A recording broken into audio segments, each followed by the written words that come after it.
Okay, all right, wonderful. Okay, so let's talk about BP today. So we're just going to go over the rules of BP, and then we'll go over some basic strategies, things to think about as you're doing BC rounds that you probably otherwise would not ever think about when you're doing normal CNDF or Worlds rounds, because there's the front, half back, half mechanic. So let's talk about BP. So the very basic thing about BP is that you have opening half, right? Opening government and opening opposition. And then you have the closing half, which is the closing government and closing opposition. So each of the roles are, in high school, times are 5 minutes. Okay, so everybody only speaks once, and it's all 5-minute speeches. And there are no summaries or whips or anything like that. Well, there is whips, but slightly different than World Whip. And then each of the roles have their own unique kind of fun name. So you have the Prime Minister, and then the Leader of Opposition, then the Deputy Prime Minister, then the Deputy Leader of Opposition, and then you have the Member of Government, and then you have the Member of Opposition, then you have the Government Whip, and then the Opposition Whip. So each of these are like unique names. They're kind of fun to say, but it doesn't really matter. You don't have to really remember these things. But so I will just refer them as like OG1, OG2 or something, or PM sometimes. They're perfectly interchangeable, at least for me. So anyways, so each of these speeches will have a slightly different role, so we're going to talk about them. But the best way that you can understand it is front half. By the way, I'm not going to look at the screen, so I'm just going to look at the camera, but that also means that if you guys have questions, just like unmute and ask. So the front half is very similar to your CNDF round, right? It's Gov versus Op. It's very straightforward. So, your Prime Minister's speech will introduce the case, will introduce the model and everything, and then you'll have the Leader of Opposition either doing some level of model pick, if not, then just refutations, their own contentions. Same thing with the DPM and the DLO speech. They're kind of like the second speeches in CNDF. It's just refutation and reconstruction in their own point, right? So 2 points, 1 point, usually that's how it goes. It's very, very straightforward. There are additional things that we're going to talk about once we get into a little bit more strategy, but like for the most part, that's kind of how you look at the round.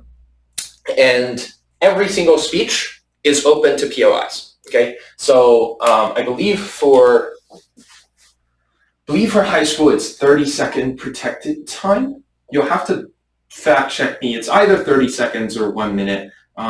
It's changed over the years, so I don't remember which one it is now. But so each of these will have 30-second protect time, I think, just because they're a little bit shorter.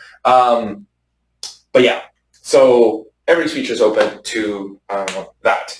Couple of things to note. Firstly is like POCs, right? I don't see this being used in CNDF and Worlds Tournament a lot, at least here. So just want to clarify what this is. A POC is a point of clarification. Okay, so they're different from POIs, which are points of information. So POCs can only be asked to the Prime Minister. It cannot be asked to any other speech because there's nothing else to clarify. POCs are specifically to clarify the model or the definition that is being given. So you wait for protected time to run out, then you ask the POC. You ask the POC, they have to take it, okay? And so they can't wave you down if you go point of clarification. They either have to, I'll take you in a moment or I'll take you now. They cannot like wave you down. And I'll take you in a moment is like literally like a moment. They can't just like keep going and then this way basically they just don't take it, right? Or they prevent themselves from being able to take a POI. So what POCs are is basically you're just asking a clarification question. This should not be a question that carries offense, right? It shouldn't be a question that's kind of, like what a POI would do, which is to counter their point or counter their argument. It is just to be like, okay, so if this happens, is that part of the motion?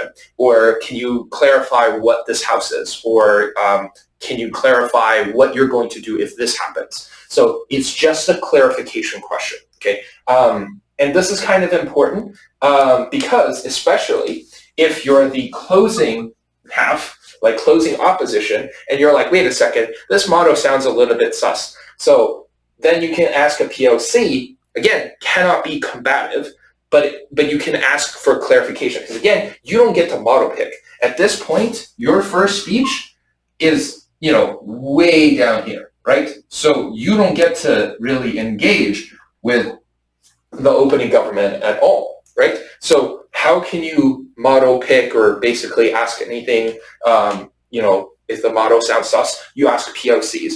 And again, they're not combative, they're just asking for clarification. Okay, so that's a really important thing to understand, and this is why POCs, I would just kind of put it out there. Now, as back half government, you unfortunately don't get to change what your front half defines it as. So if your front half defines it something whack, or at the very least something that you didn't expect, you got to roll with it. You cannot, you can't do anything about their model, basically.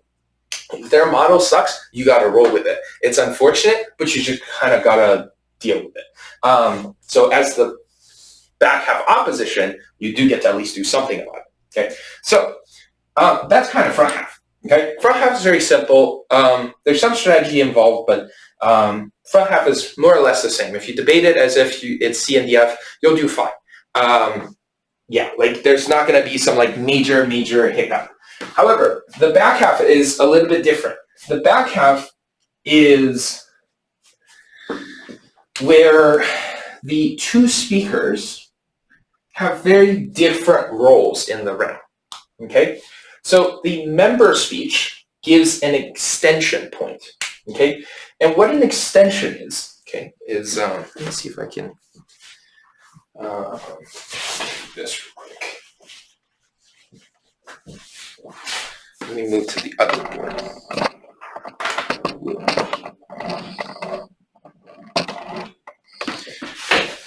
There we go. This one.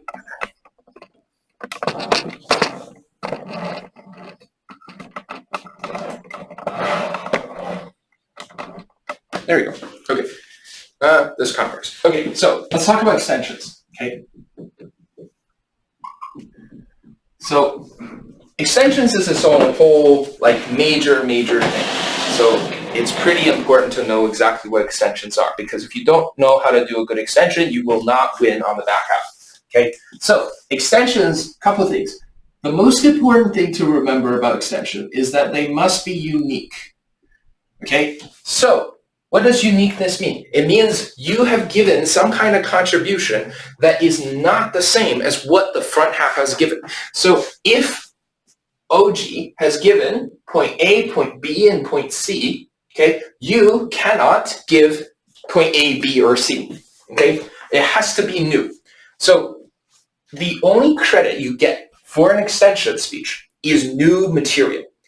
Anything that the judge feels, again, it might be, in fact, new material in your mind, but if it's not in the judge's mind, the judge just throws that up, basically says, yeah, that's pretty cool, but it's not really new material, so I don't give you credit for that. So even if you give good analysis, but the judge doesn't feel like it's really new, they're not going to give you credit for it.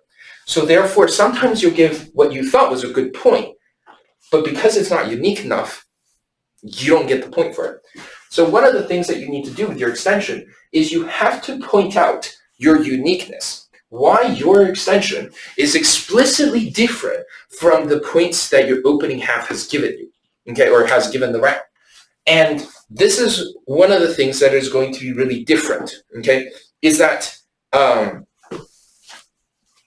the C and DF speech, you don't need to be like, okay, so my partner has talked about this, and I'm going to talk about something that's clearly different. And the reason that this is very different is because they were talking about this stuff, and now I'm going to talk about this stuff. They were talking about practical aspects of this. We're going to talk about in principle.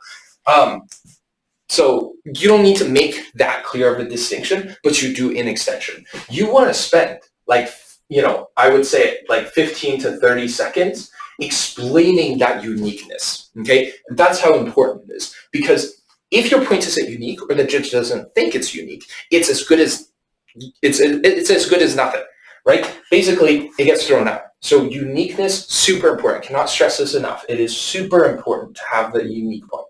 Now, uniqueness does not necessarily mean a completely different claim, right? So obviously, a new point is the best because it's the easiest way to think about, like, to differentiate yourself from your front half, right? And you'll hear this a lot. You'll hear uniqueness a lot. You'll hear whether it's novel material, new material or not, whether you've differentiated yourself from the front half. These are things that you're going to hear from your judges. It's a new point, right? It's very easy to say, here's how our point is different. But more than that, you could, in terms of a new sort of angle, right? So this could be new actors, right? So this could be new framing, right? So you want to approach it from a different angle. It could be oftentimes a principle, right? These are all great ways to differentiate yourself. Now, let's say you run into it and you go like, okay, well, we went into the room with 4 points. They took all 4 points. And they kind of talked about them a little bit, all of them. So what can we do, right? Now, you can try and think of a whole new point, obviously, but sometimes that doesn't always go so well, right? Because, like sometimes you just don't get to think of people. So what can you do? There's a couple of things you can do. Firstly is new analysis, right? Oops.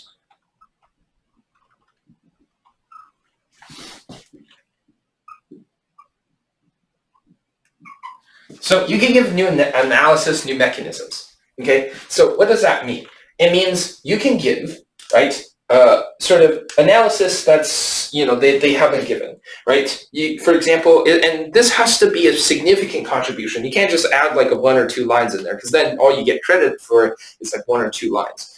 And unless they're really, really, really good lines, you're not going to win the round, right? So in terms of new analysis and mechanisms, right? Super important to think about points that they haven't really developed, right? And then take that point and be like, okay, what is, key assumptions that they've made within this, point? How can we make it so that those are no longer assumptions, right? That those are in fact clearly proven things. And that's where mechanisms come in, right? So you need to prove, how does something occur? Why does something occur? And do a little bit more actor analysis, things like that. That's going to help you a lot in terms of differentiating. So you can be like, okay, so they talked about, this occurs, but they never really give you an exact reason and mechanism for why that occurs. We're going to do that for you today. Firstly, we're going to tell you, here's what exactly this actor does, and this is how they currently act, and this is their motivations and how they act. Here's what changes under this motion, which they didn't tell you. Then they go, blah, blah, blah. And so that's the analysis that you can then provide. That's your new analysis. That's your new mechanism. Again, you point that out, and then you give that new analysis. That's your extension. Now, another one is a case study. This one's hard. This one requires you to have tons of spec. Okay, so maybe, I don't know, you're a plane nerd, okay, and somehow this topic has something to do with planes. Then you can pull out your spec and you can be like, oh, I know so much about this topic, so I can give you, instead of talking about the generalities of this, I can give a very, very specific example and really delve into exactly why that specific case is super indicative of exactly why this motion needs to go through.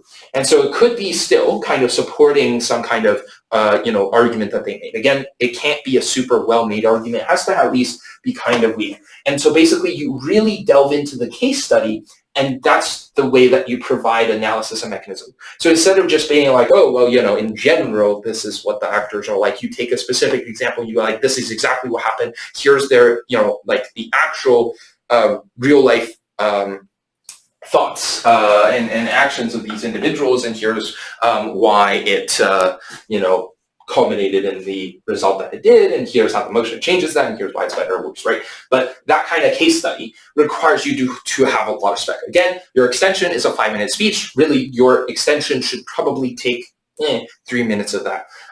So that means you're going to have a pretty beefy case study. So this is going to be something that you're not going to get to do too often because they're impromptu motions. I honestly don't expect you to have super heavy spec on like basically everything, right? So if it does happen to be something that you had a lot of spec about because you just watched a documentary on it or something like that, that's where you can pull that up. However, case studies, even done well, is still sometimes not considered super novel material and by different judges. And so therefore, I would go with everything else before you resort to case study. But case study is something that you can do that can earn you uniqueness points. Okay, so that's the first thing about extensions, okay, is that they have to be unique, you have to point it out, and these are the different ways that you can sort of do that. Again, a new angle is always the best because it's super clear exactly where differentiation is, right?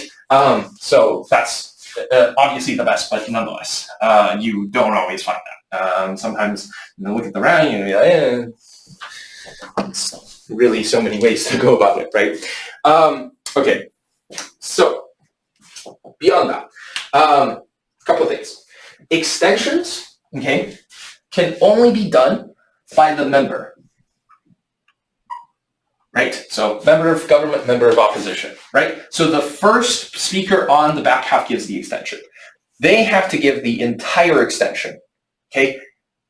Anything that comes out of the whip that is new material, new analysis, whatever, is discounted from the round.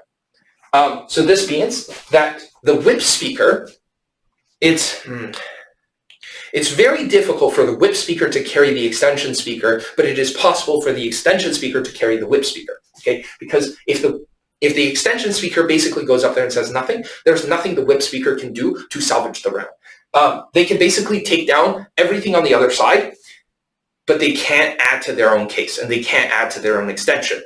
So unfortunately, this means that the member has to give the entire point, which is why usually your speech is going to go refutation, reconstruction, and then contentions, right? You do not do it in that order in an extension speech, okay? You do your contention first, and then you do whatever else. You do your refutation and reconstruction.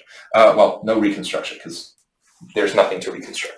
But the most important thing is that your contention has to come first. Because if you finish your contention but you don't finish your refutation, that's okay. The whip can pick up that slack. But if you finish your refutation but then you don't finish your contention, the whip cannot pick up that slack. So it is absolutely critical that you finish your extension and that you give a good extension. So if you spend all 5 minutes on an extension, that's okay, right? Your whip can basically cover all the refutation or whatever necessary. Okay, so it's really important that the member speaker is spending all of their time on the extension or as much time as necessary on that extension. Okay, so that's a rule that a lot of times people will forget, and so therefore, the whip speaker will come in and give extension. Don't do that. Okay, whip speaker cannot do that. So that kind of brings us to the whip. So what is the whip speaker? The whip speaker is the member speaker's hype man, okay? The whip speaker's job is to basically go like, my member basically just blew everybody's minds, okay? And like absolutely presented the most important point that came out of our side, okay? And it blows everything on the opposition out of the water, and it also kind of outweighs whatever front half was given, right? Front half gave garbage. The only thing that matters in the round on our case, on our gov case, on the gov side, is whatever my extension was, okay? And so the whip speaker is basically the hype man, okay? And that's the most important thing to remember. All of your clashes, okay? Every single clash or question or whatever, or however, like theme, whatever you want to call it, okay, has to, okay, be weighing the extension against the op case, okay? That's the way. You do not bring OG's case, so we're just going to assume we're on go. You do not bring the opening half's case into this, really, right? You don't have to defend their case. If OG takes fourth, that's okay. It doesn't matter in the round, right? If they take fourth, they take fourth. It's not your problem. So you don't want to bring OG's case into your whip speech. Why? Because that's just giving them time, right? You're just helping them. You don't want to help them. The only time where you potentially want to bring OG's points in is because it's so very important that you cannot ignore it, right? But for the most part, though, you want to be like, here's why our extension is so good that, like, it basically just, like, that's the most important thing. What can you say, right? So it's just really important to remember. Okay, so that's the job of the whip. The whip needs to, firstly, further differentiate, right? So you have to really explain how does your extension differ from what the front half has given. And then you explain why your extension is the most important thing that came out of the random, the best thing ever, and it's amazing, right? Now, here's the thing. I just said that the extension cannot be given by the whip, or the extension can't be extended by the whip. Technically, that's true. However, not all judges pay attention fully, and so that's why you can actually sometimes, and again, this isn't something you want to do, but if you have to, you have to, is let's say you're the whip, and you just heard your extension, and you're like, ooh, we missed a pretty critical, sort of part in the analysis.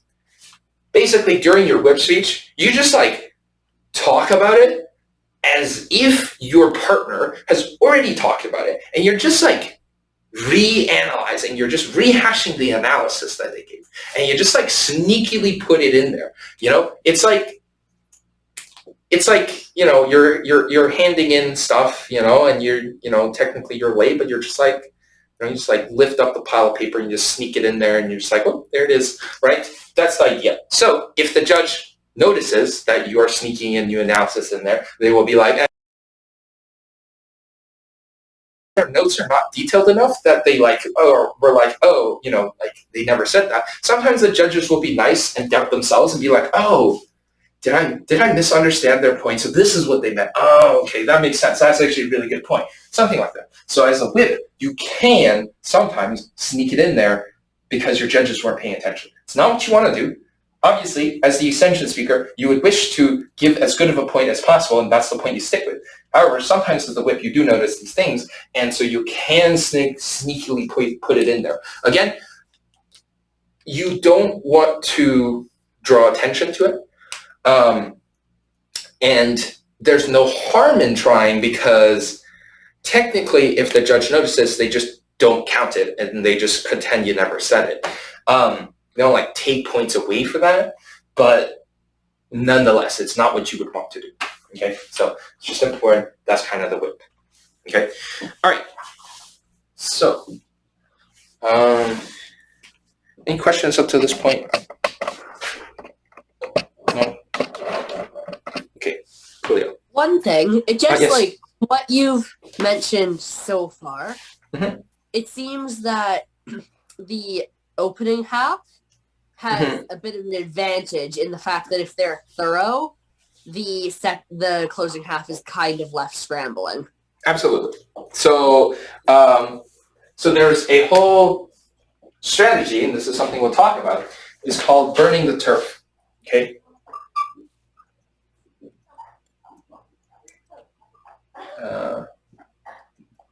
Okay. So burning the turf basically means, let's say your opening half, your OG, and you look at a CG and you go like, oh man, they're pretty good. Like, if I just run a conventional case, they're going to probably like do something, and that might screw us. So what you're going to do is you're going to burn the turf. So instead of running a 3-point case, you're going to run a 5-point case. You're going to run a 6-point case. And you're just going to burn through all the points that are possible, leave your closing half with nothing, or hopefully leave them with nothing. And this way, they can't take the position above you. So you're guaranteed at least a third. Now, the reason you don't always burn the turf, and in fact, it's not a good strategy, it's more of a cheese strategy or more desperation strategy, is because you don't have the time to be able to properly develop all of your points, right? You might have burned the turf for your back half, but you also didn't have enough time to make sure all of these points are super well explained and thoroughly explained, right? And so that means oftentimes, your OO and your CO might be able to take you down. You might end up with a third anyways, right? So sure, you guaranteed yourself not a fourth, but you also guaranteed yourself a third, which isn't ideal anyways, right? So you don't always want to be thinking about burning the turf, but sometimes you can, and sometimes it's not a bad idea. So it really does depend. Okay. Now. Okay. So. All right. So a couple of things then. Firstly is we're going to talk about sort of the diagonals, how to interact in terms of the diagonals, right? This is called the long diagonal because it's the longest time between the DPM speech and the MO speech. And then there's a short diagonal, which is, DLO followed immediately by the MG. So this is a short diagonal. Now, in terms of the long diagonal, okay, and this is actually where, Finn, you're correct. In some ways, if you look at the round, opening half is advantage towards their back half. But actually, in many rounds, you would prefer to be the back half than the front half. Why? Because when you're the back half, you respond to the front half, and they can't hit back, right? You get to, as CG, take down OO's case, and they have nothing to say. As CO, you can take down OG's case, and they have nothing to say, right? And unfortunately, the only ways that they can respond is through POIs, okay? So they can only respond through POIs, okay? So if you're stuck on the front half of it, yes. Okay, I just need some clarification here. Yep. OG is opening government? Yes. Okay, CG is? Closing government. Okay, right, and there was another one in there. OO, opening up, closing up, and then, I don't know, like prime minister, leader of opposition. Up. Okay, opening up and closing up. Yeah. Okay. Whew. I'm typing as fast as I can, Fred. Yeah, I know. It's a lot of material. So don't worry, Emma and Finn. I got more notes for you. It's okay, guys. I'm recording this too. That's fantastic, Finn. Oh, Yeah. Look at you go. Yeah, I'm also recording, so it will be uploaded, and then you guys will have the video, so you can always rewatch it if there's any part that you missed. But yeah, so okay, so if you're stuck on the front half of the long or of either diagonal, and you need to engage the back half, it's where POIs come. And remember, after you finish this speech, like your deputy speech finishes, you have no way of interacting in the round except for POIs. So POI often and POI a lot, right? Like POI the heck out of that team, because that's the only way that you can insert yourself back into the round. One of the things that you have to notice is there's this concept of relevance, right? So this isn't something that's really talked about in CNDF or whatever, because there's no reason to do that. Because it's just two teams, there's no concept of relevance. However, in BP, there is. So let's say by the end of the round, nobody remembers what OG was talking about. Neither team is really engaging with what OG was talking about. That OG has fallen out of the round. They've lost relevance. This means that unless their point was really good and really, really important, and sometimes judges, again, this is something that judges consider, but it's not the most critical thing. So it is, sometimes judges will take it more seriously, sometimes judges will less, depends on the judge. But either way, if OG is thought to have fallen out of the round, it's a bad thing for them. So in order to insert themselves back into the round, in order to make sure that they are still relevant in the round, they have to POI. And the important thing about these POIs is that you don't want to take them as like direct refutation POIs. So let's say the member of opposition says some extension. As opening government, you don't want to just POI them and be like, oh, well, you just said this, but here's a refutation. Isn't that right? So that takes down your point. That might help the overall gov bench, but that does not help your team specifically. So how do you make it so that you help your team specifically? You bring in clash. Right? You say, okay, well, you just talked about your extension this. But actually, if you think about what we just talked about, doesn't, like, how can you outweigh our point? Or how do, like, our point is talking about how, like, this saves millions of lives, and you're talking about some, like, economic gain. How can you possibly justify economic gain in the face of millions of deaths? Right? Why is that a better POI? Because you brought yourself back into the round. They now have to respond to your point, to your impacts, right? At the very least, they have to talk about it. So that's how you keep yourself in the round. You keep that relevance, right? That's a really important thing, okay? So this is the kind of thing. So especially on the long diagonal, by the time MO starts talking, okay, it's been what? 5 minutes. So it's been 10 minutes since anyone heard from your team. Right? It's been 2 speeches. This is the 3rd speech now. So by that time, well, that's been a long time. And honestly, like, it's going to be 20, like, after your last speaker goes, your deputy goes, there's a whole 25 minutes before the round ends and the judge gets to adjudicate. A lot of things can happen in 25 minutes. And more than that, nobody's going to talk about you very much, right? Like, sure, MO's going to do some refutation of you, but honestly, the DLO's going to refute you already. And so that means, and if the DLO does a good job, the MO doesn't have too much to refute, so they're just going to cover you a little bit and then go on to their extension. So then maybe WIP does a little bit on you too, but then, that's really it. So therefore, at the end of the round, it's very easy for OG to fall out of the round and to lose relevance. And so that's why a lot of times if you ask BP debaters, they don't like OG because there's just so little clash. The only speech you get that you get to respond to anything at all is your DPM, and that only responds to 1 out of the 4 opposition speeches. And so you just get pounded by these 3 opposition speeches and there's nothing you can do. So that's an important thing. So when you're stuck on this long diagonal, when you're stuck on OG, make sure you're inserting your points back into the round. So a lot of the POIs are not just offense in nature, but you want to bring in your contentions and weigh them against the opposition's points. You want to bring your mechanisms and put it against the opposition point. So that's a really important thing. So yeah.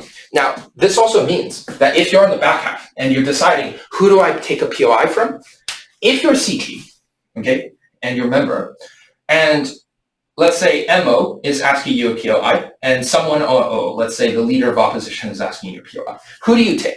You take the opposition. You take the closing half. Why? You don't let them back in the round, right? You just responded to whatever they said. You don't let them back in the round. You take them. Why? Because they haven't talked yet. You don't know what they're going to talk about. That POI might reveal to you what their point is going to be, and therefore you can preemptively respond to that, right? It gives you more of a chance to respond because, again, the only chance you have, the only person that can respond to the entire CO case is the government whip, right? That's not a lot of time. So therefore, it's oftentimes advantageous to take a back half POI as opposed to a front half POI, right? You take that back half POI because, they're going to be in the round regardless, right? Like, it's so hard for the CO to fall out of the round because they literally finished the round, right? So therefore, you take their POI because it doesn't advantage them in terms of giving them, relevance, but it also potentially reveals their point, in which case you can then preemptively respond to their point, and that's usually a good thing. So you don't want to let them back in the round. Again, is it a little bit BM, and is it, as OO, whoever this leader of opposition is going to be real pissed off at you? Yeah, they probably are, because they're going to be like, no, let me back in the round. There's something I got to say to defend my case, but, you don't let them, okay? So if you can pick, obviously, obviously you don't always get to pick, but let's say there's been no POIs, so you go like, oh, okay, are there any POIs? And both of them stands up, you take back half. Okay, that's basically the point. And also, and basically, like, as a general rule, you take the back half POI. Why? Because let's say you're OG and CO stands up to POI and OO does. Why do you take back half? Well, you take back half because now you get to at least know a little bit about how they're planning to respond to your case, where they're planning to go with their extension. You get to then give at least some level of response into their case, right? You get to insert yourself into that case at least a little bit, right? And so that gives you a little bit more relevance. Okay, so really important. Same thing with the O and that kind of diet. Okay, all right. Any questions on this kind of relevance question? No? Okay, great. So again, like BP has a lot more meta debating. So this is like strategies that isn't relevant to the topic at hand, but rather a overall grander strategy, which some people find more fun because there's more things to think about in the round and you're thinking about team dynamics as opposed to just the topic itself. Some people find it annoying because they like just talking about the topics. It's really just a personal preference thing. So yeah. Okay. So other things to note. Let's see. Other things to note is another relevance sort of fix issue / whatever is as the deputies, okay, one of the things that you can do to try and stay in the round is you can give a clear weighing mechanism. Again, you don't want to structure the speech as if it's a clash speech, as if it's a summary speech. But what you can try and do is basically do it in a way where you're giving clear weighing at this point. Because usually in CNDF, right, your second speech is about reconstruction, refutation, and your own points. And there's not really a lot of chances for weighing. Like, sure, you might do a little bit, but really you're going to leave that to your summary, right? But here, if you do a little bit of weighing, right, and you give a clear weighing mechanism for this round, they have to respond to that weighing mechanism. They at least either have to use that weighing mechanism, which keeps you in the round, or they have to at least respond to it, which still kind of keeps you in the round, right? At least you're still like being remembered, right? You're still in the memory of the round, right? So that's really important. So you want to think about, giving responses that gives weighting, right? So instead of just giving like direct refutations and mitigations and stuff like that, you want to help, you want to weigh the round. Okay, so those are important things to consider. Okay, now let's talk about team dynamics. So first one is, what if your front half sucks? Let's say your front half. Okay, let's say you're OG, or most likely OO. Let's say you're OO, and your OG team just like absolutely doesn't know what they're doing. Okay, they are new, they have no idea what they're talking about on the topic. You are absolutely just creaming them. Okay, and after the PM goes up there and talks, like you two look at each other and you're like, okay, they're donezo. Like, this case is going to be absolutely bombed. Okay, here's the thing though, is that's actually not so good for OO, because that means OO's responses to OG doesn't really matter, because CG has every chance to go up there and basically it's an open field, right? Whatever they talked about was absolute garbage, in which case CG gets to go up there and basically it's an open field, right? It's literally free real estate. So therefore, they get to say whatever they want and find potentially the most devastating point, and OO will not have a chance to respond, which means, and they get to respond to you, but you don't get to respond back. That's a really unfair position, and that's a really, really sort of bad position to be in. So what can you do as the opening half if your other side sucks, if your other opening half sucks, is you want to really spend a lot of time bolstering your position. Too often, I see like the LO and the DLO just being like, oh my God, we have a garbage front half and we're just going to like pile on them and absolutely demolish their case. We're going to like just absolutely destroy them and be like, oh my God, that's so easy. Problem with that is, sure, you might have taken them out of the round, but they were already out of the round to begin with. They were already in auto fourth. So they were going to stay fourth anyways. It doesn't matter.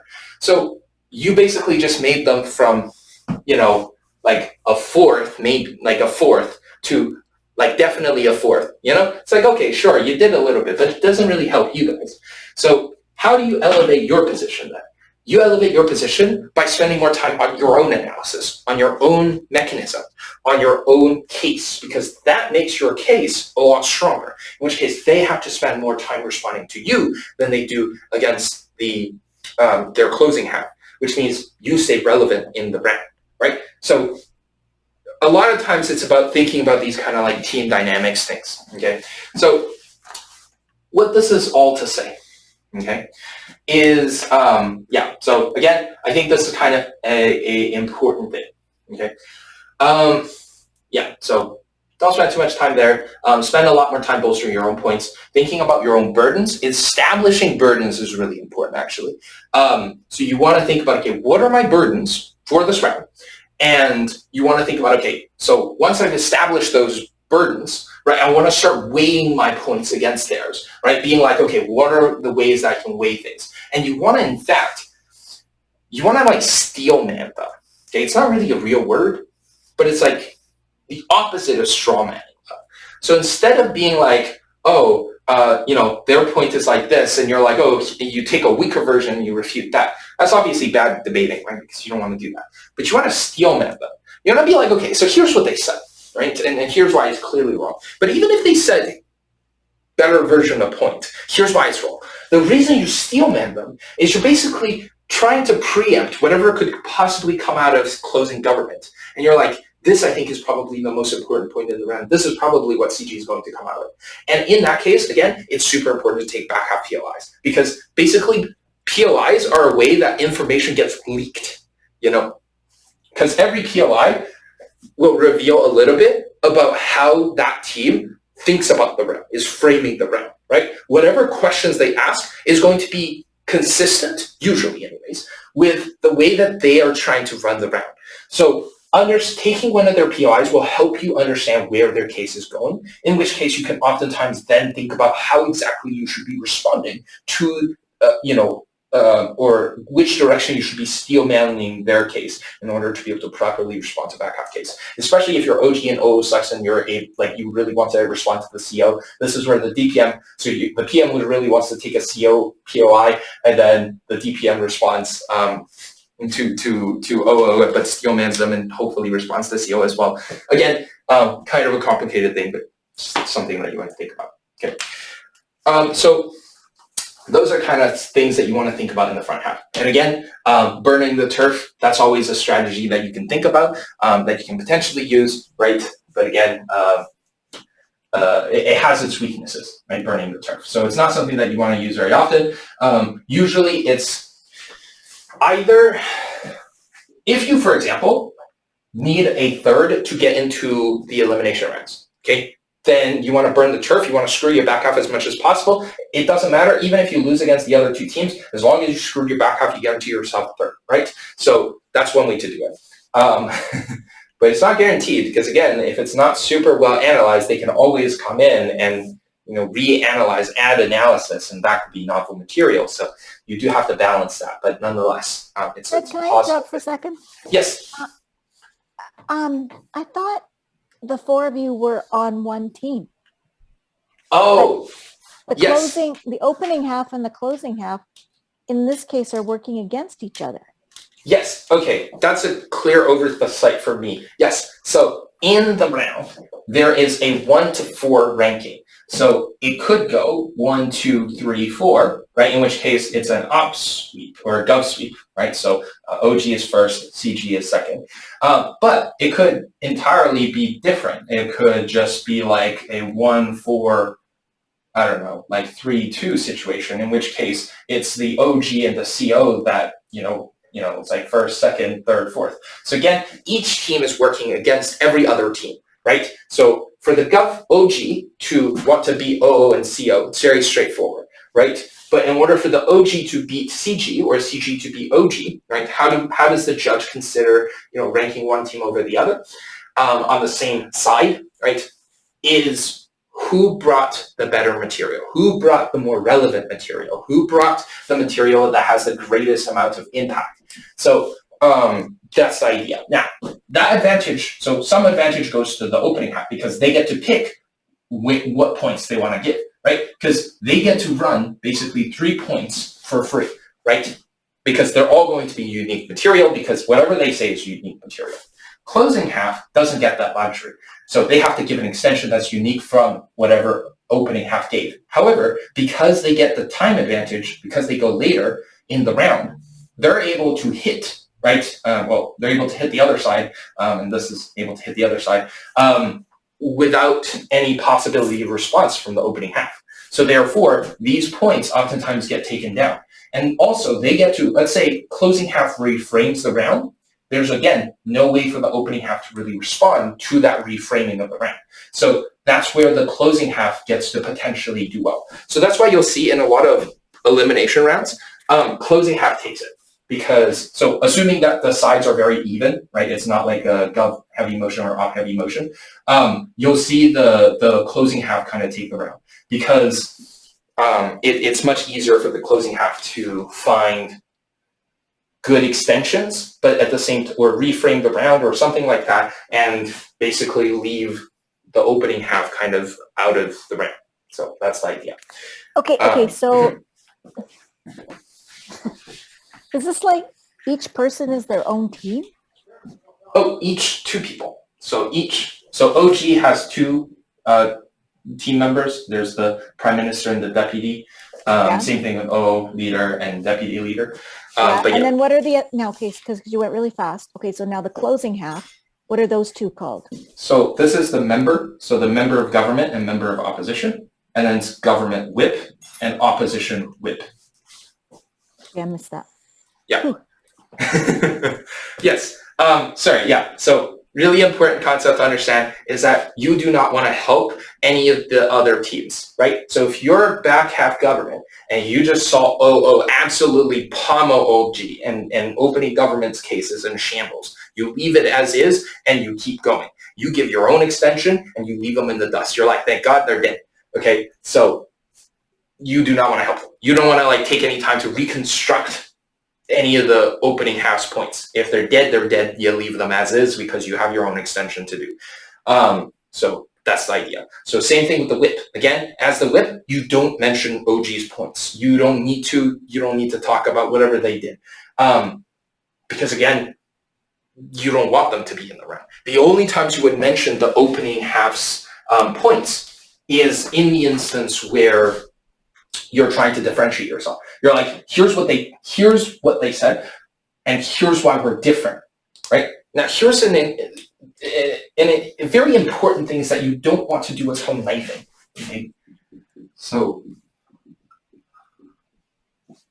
knifing is where the back half of the same side refutes the front half. Okay, cannot do that. Okay, knifing does not. You cannot knife in BP.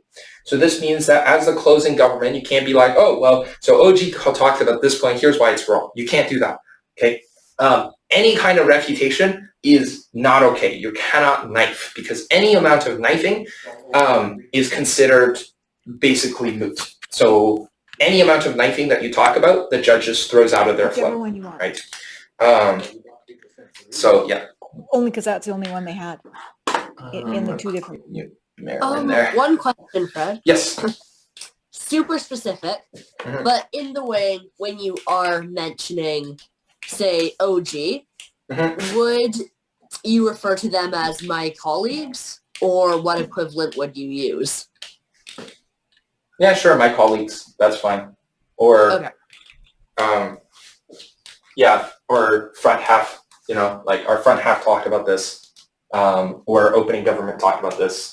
Okay. Yeah. Would you say it's better to use something like my colleagues or our front half to establish that ultimately you're on the same side of the round, or is it fine just to use first half government or opening government? It's perfectly fine to say, again, you don't need to establish any sense of camaraderie between you and your front half because you are not on the same side. Or you're not on the same team. So they're not going to help you. You're not going to help them. So yeah. But anyways, yeah. So yeah. No knifing. That's really important. So you can differentiate, but you cannot knife them. So you can say, here's what they did, and here's how we're going to do it better. But you cannot say, here's what they did, here's why it's wrong, or here's why it sucks. So it's a very subtle difference, sort of sometimes. But just make sure you're not knifing.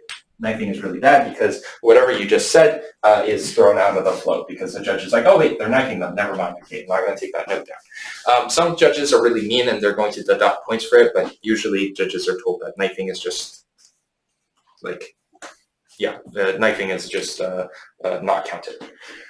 Okay. Right. Let's see. Other things I want to talk about.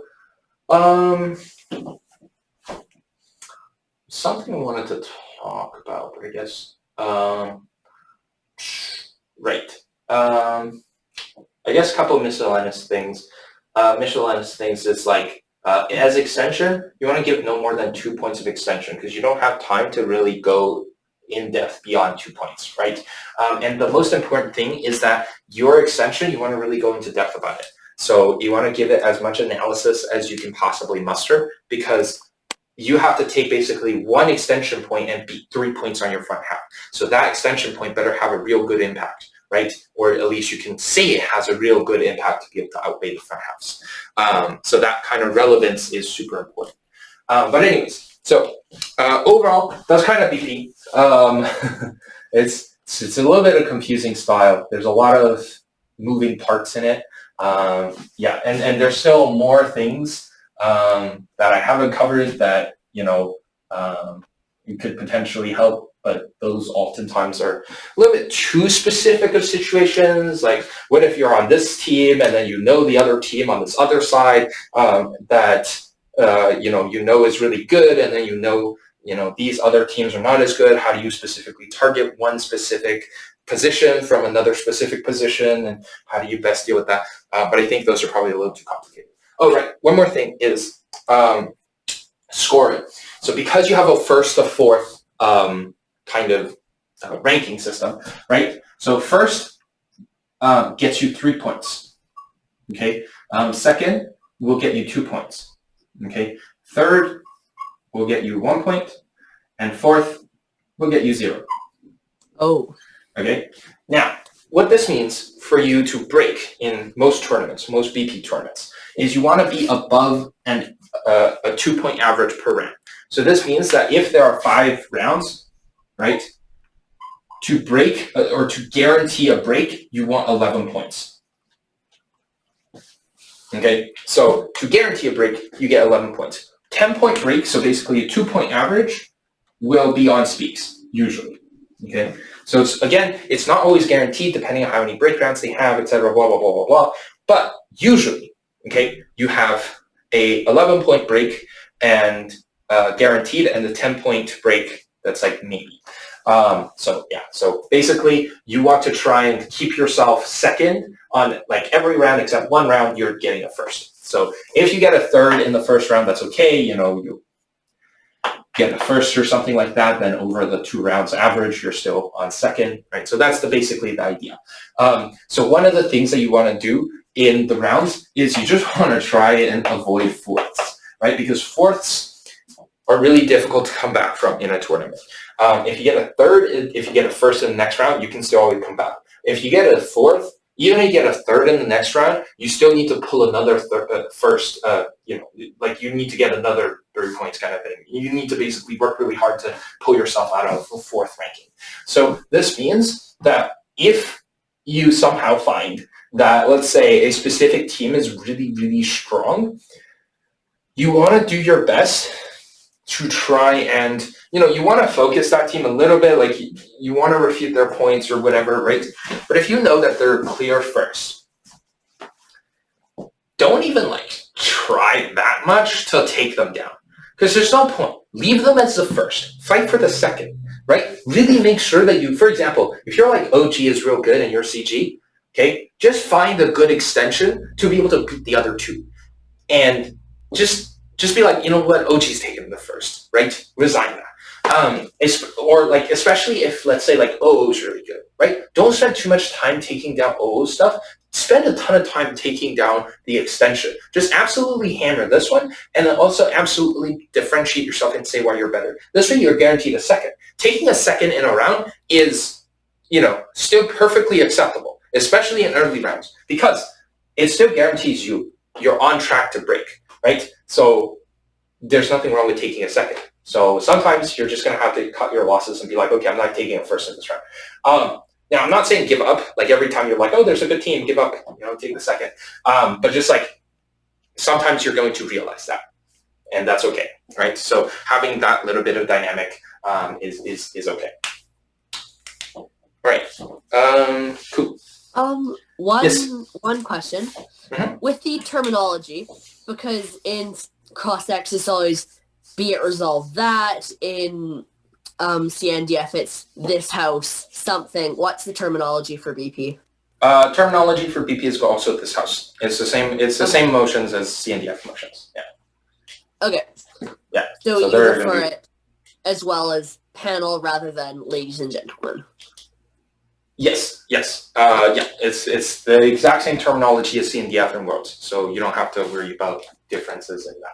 So the motions are going to be the same. You refer to them as panel or speaker, something like that. Either way works. Yeah. Such an interesting piece that there are 8 people involved instead of 4. Yes.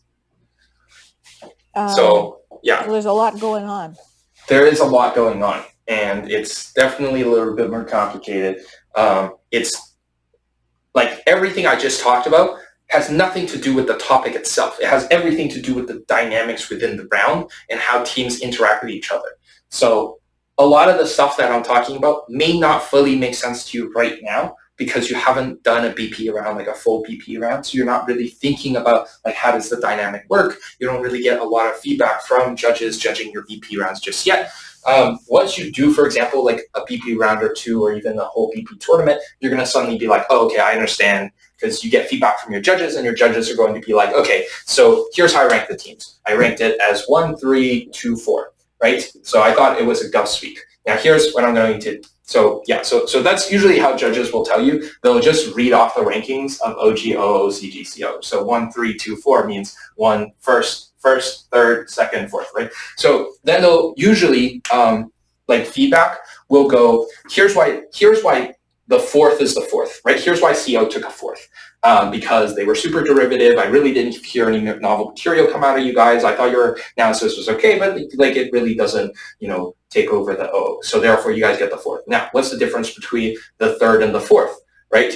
And then they'll be like, okay, so here's, I thought you guys weren't derivative, but I honestly didn't think the opposition case was that strong and it didn't run my way. And then they go like, okay, so then on to why, CG and OG, CG and OO, right? Here's why like CG's extension was kind of good, and so therefore it beats that. And then here's why CG and OG, so the second and the first, it's like, okay, here's why I thought, your extension was quite strong, but it wasn't strong enough because they outweighed like this, and here's the thing. So that's how you'll hear a lot of feedback in BP rounds. So RFDs will be a lot more drawn out because it's not just a weighing between 2 teams, but rather 4 teams overall.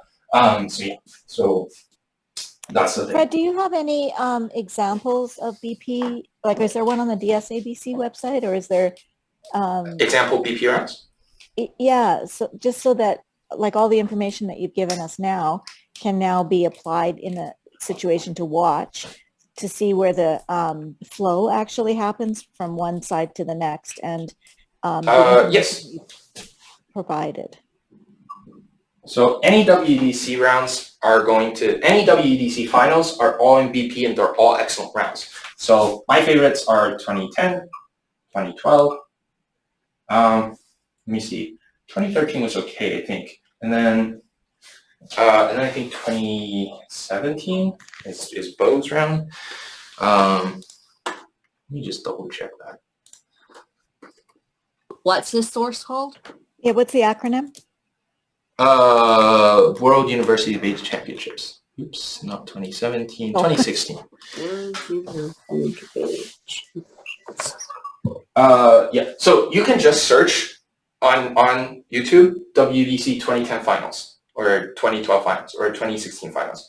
All 3 of these rounds are excellent rounds. Highly recommend watching. Oh, thank you.